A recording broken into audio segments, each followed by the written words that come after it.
pool party, or backyard barbecue or neighborhood gathering, no more than 15. Take it seriously. Social gatherings above that level are the source of many of our positive cases, and as I said, it's just very hard. These aren't controlled, contained events.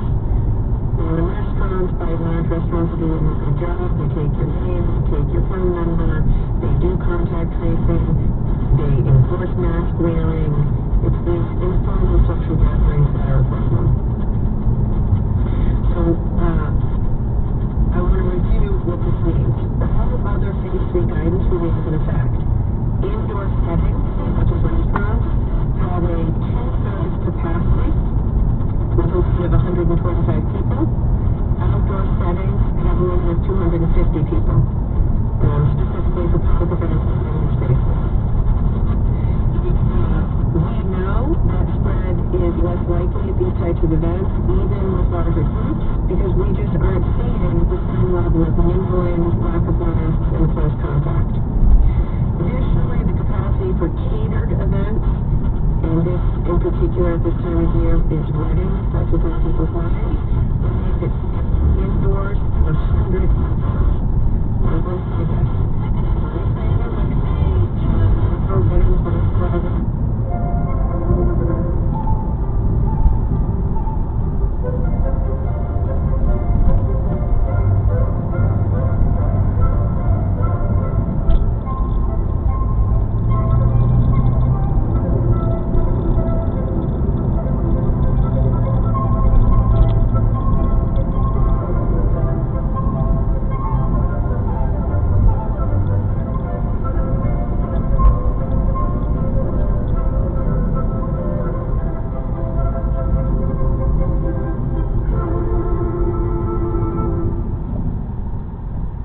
Magnificent performances by flutist Jean-Pierre Rampal and Claudia Armani, along with harpsichordist Zuzia Curtis.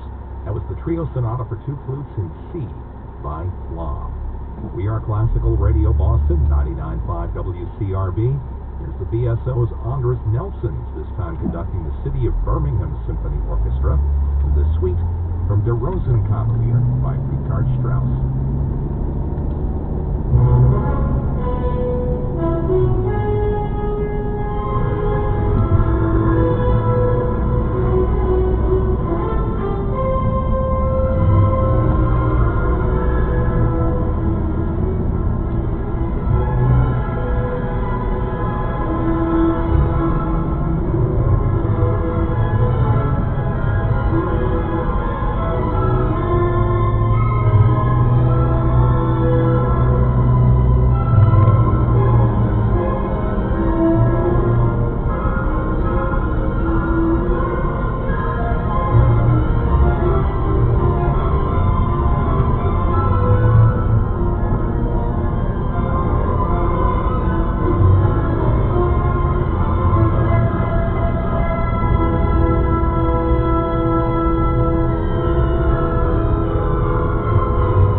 offer a drink to someone who's seated.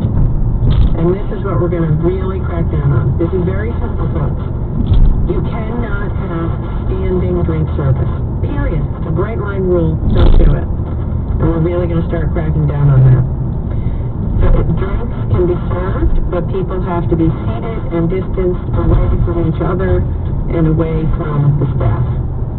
We're sending out more inspectors and cracking down on the bad actors. Last weekend, inspectors went out to just over 150 bars and restaurants across the state.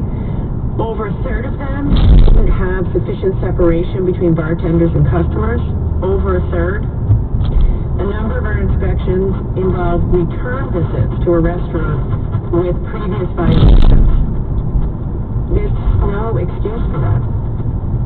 A dozen of the visits were so egregious that DBR had to issue compliance orders. And for many businesses, that meant immediately shutting down the bar areas until we were satisfied that the rules could be followed. Starting today, we'll be publishing a list of these businesses at reopeningri.com.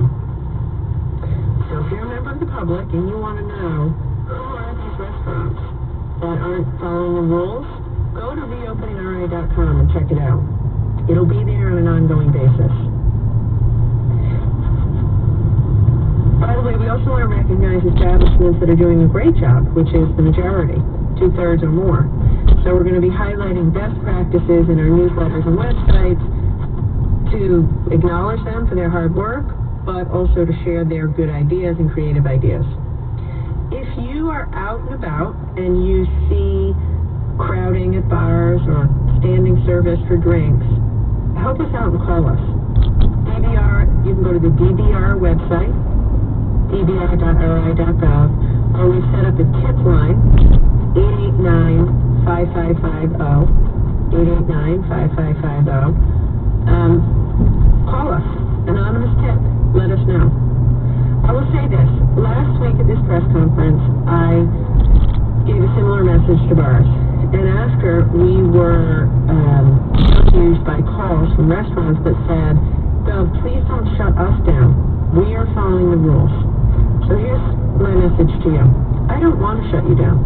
I want everyone to be in business. Massachusetts, Connecticut, other states, their restaurant capacity is 50%. I went to 2/3. I'm trying to get folks to work. I need your help. If you are following the rules, go to reopeningri.com and see the restaurants that aren't following the rules and help us get your colleagues to follow the rules. If it doesn't get better, I'll have no choice. We'll have to do what Massachusetts, Connecticut, and other places are doing and just cut back. And the frustrating thing about that is there's no need to. If we follow the rules, don't allow crowding, enforce mask wearing, do the keeping everybody's contact information, we should be able to keep going. I would say consider this almost like a last warning. We are going to do our part. We're going to increase our inspections. We're going to get tougher with enforcement. We're going to be quicker to shut down operations that are not even trying to comply.